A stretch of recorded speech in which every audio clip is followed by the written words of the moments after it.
बेवरीच उपनिषद प्रस्तुतकर्ता स्वयं प्रकाश शर्मा। उपनिषद का आरंभ हम प्रार्थना से करते हैं। ओम, मेरी वाणी सदा मेरे मन में अच्छी तरह स्थापित हो, मेरा मन मेरी वाणी में अच्छी तरह स्थापित हो। हे शक्तिशाली परमात्मा, मेरे लिए तू प्रकट हो। मेरी वाणी और मेरा मन मेरी शिक्षा का आधार हों। अपनी सीखी हुई शिक्षा मैं कभी भी भूलूं ना। अपनी शिक्षा का प्रयोग मैं दिन रात किया करूं। मैं सदा सही ही बोलूं, मैं सदा सत्य ही बोलूं। वे सही और सत्य सदा मेरी रक्षा करें। वे सही और सत्य सदा मेरे आचार्य की रक्षा करें। रक्षा करें मेरी और रक्षा करें मेरे आचार्य की। ओम शांति शांति शांति। ओम।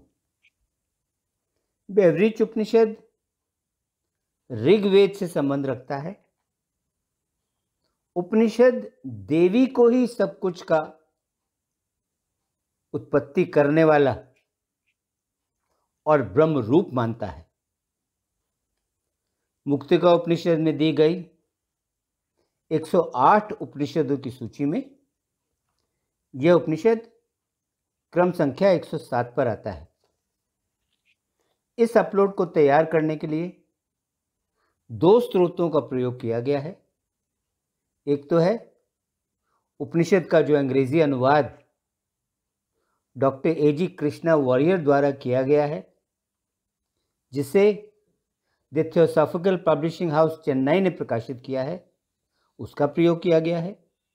और दूसरा गीता प्रेस गोरखपुर के कल्याण का जो उपनिषद विशेष अंक है, उसमें जो उपनिषद का मसौदा दिया गया है, उसका प्रयोग किया गया है। उपनिषद सृष्टि से भी पहले एकमात्र देवी ही अस्तित्व में थी। उन्होंने ही ब्रह्मांड की सृष्टि की। वे काम कला के नाम से विख्यात हैं और वे श्रृंगार कला कहलाती हैं। देवी से ही ब्रह्मा, विष्णु और रुद्र उत्पन्न हुए हैं। देवी से ही मरुदगण, जो तूफान, वायु इत्यादि के देव हैं, वे सब उत्पन्न हुए हैं। देवी से ही गाने वाले गंधर्व, नाचने वाली अप्सराएं और वाद्य बजाने वाले किन्नर, ये सब उत्पन्न हुए हैं। देवी से ही सारी भोग सामग्री जिसका आनंद लिया जाता है, वह सारी भोग सामग्री उत्पन्न हुई है। देवी से ही सब कुछ उत्पन्न हुआ है।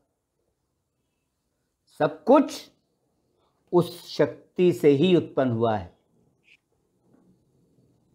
जो अंडे से पैदा होते हैं, जो पसीने से पैदा होते हैं, जो बीज से पैदा होते हैं, जो गर्भ से पैदा होते हैं, जो कुछ भी यहां ब्रह्मांड में सांस लेता है, जितने भी यहां स्थावर या जंगम वस्तुएं या प्राणी हैं तथा मनुष्य, वे सब के सब देवी से ही उत्पन्न हुए हैं।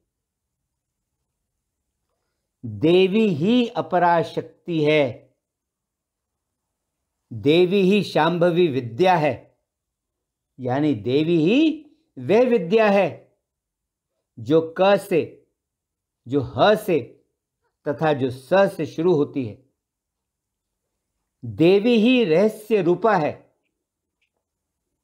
देवी ही प्रणव वाच्य अक्षर ओम का तत्व है। देवी ही ओम अर्थात सच्चित आनंद के रूप की है और इसी रूप में देवी वाणी में प्रतिष्ठित हैं। देवी ही तीनों पुरों तथा तीनों शरीरों में व्याप्त होकर भीतर और बाहर से उन्हें प्रकाशित करती हैं। वे 3 पुर हैं, मनुष्य की चेतना की 3 अवस्थाएं, जागृत अवस्था, नींद में सपनों की अवस्था तथा गहरी और पक्की नींद में बिना सपनों वाली सुषुप्ति की अवस्था। और 3 शरीर हैं, स्थूल शरीर, सूक्ष्म शरीर तथा कारण शरीर। महात्रिपुर सुंदरी जो देवी हैं, वे तो देश काल और वस्तु से परे प्रत्यक्ष चेतना है। देवी ही आत्मा है, देवी ही सत्य है। देवी के अतिरिक्त, देवी के अलावा जो कुछ भी है वह सब कुछ तो अनात्मा है। वह सब कुछ आत्मा नहीं है, वह सब कुछ तो असत्य है। देवी ही ब्रह्म विद्या है। देवी जो भाव अभाव कला से मुक्त है, जो सबसे छुटकारा पाए हुए है, वह तो चिन्मय विद्या शक्ति है तथा जो अद्वितीय ब्रह्म है, देवी उसी अद्वितीय ब्रह्म का बोध कराने वाली है। वे तो सच्चित और आनंद रूप की लहरों वाली श्री महात्रिपुर सुंदरी है, जो बाहर और भीतर प्रवेश होकर स्वयं अकेली विराजमान होती है। देवी के 3 रूप हैं, अस्ति, भाति तथा प्रिय। इनमें से देवी का जो अस्ति रूप है वह सन्मात्र का बोधक है। देवी का जो भाति या शुभ रूप है वह चिन्ह मात्र है, और देवी का जो प्रिय रूप है वह आनंद है।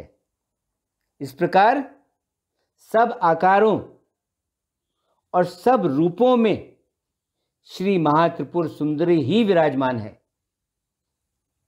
तुम और मैं, यह सारा विश्व, सभी देवता तथा अन्य सब कुछ श्री महात्रिपुर सुंदरी ही है। ललिता नाम की जो यह देवी है वही एकमात्र सत्य है, वही तो अद्वितीय अखंड पर ब्रह्म तत्व है। 5 रूप त्यागे हुए, व्योम इत्यादि प्रभावों से परे पहुंचे हुए केवल वही एक महान बचा रहता है। वह महान अस्तित्व, वह महान ब्रह्म जो परम आधार है, जो एकमात्र अकेला सत्य है, वही बचा रहता है। प्रज्ञान ही ब्रह्म है, मैं ब्रह्म हूं इत्यादि उसी को इन वाक्यों से वर्णित किया जाता है, उसी को इन वाक्यों द्वारा प्रकट किया जाता है। यह आत्मा ब्रह्म है, ब्रह्म ही मैं हूं। जो मैं हूं वह मैं हूं, जो वह है सो मैं हूं।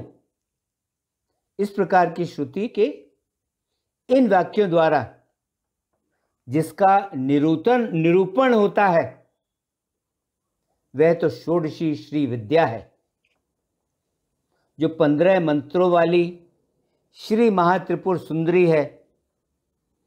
उसे इन नामों से भी पुकारा जाता है: बाला, अति बाला, बगला, मातंगी, अपना वर स्वयं चुनने वाली कल्याणी, भुवनेश्वरी, चामुंडा, चंडा, वाराही, तिरस्करणी, राजमातंगी, शुक श्यामला, लघु श्यामला, अश्वरूढ़ा, प्रत्यंगिरा, धूमावती, सावित्री, सरस्वती, गायत्री, ब्रह्मानंद कला। ऋचाएं तो एक अविनाशी परम आकाश में प्रतिष्ठित हैं, जिसमें सभी देवता भली भांति निवास करते हैं। जिसने देवी को जानने का प्रयास नहीं किया है और जिसने देवी को अच्छी तरह जान नहीं लिया है, उसे ऋचाओं के अध्ययन से क्या लाभ मिल सकता है? निश्चित ही जो उस देवी को जान लेते हैं वे ही सदा के लिए देवी में स्थित हो जाते हैं। हाँ, देवी को जो अच्छी तरह जान लेते हैं वे ही सदा के लिए देवी में स्थित हो जाते हैं। इसके साथ ही बैवरीच उपनिषद संपन्न हुआ। ओम शांति शांति शांति। ओम।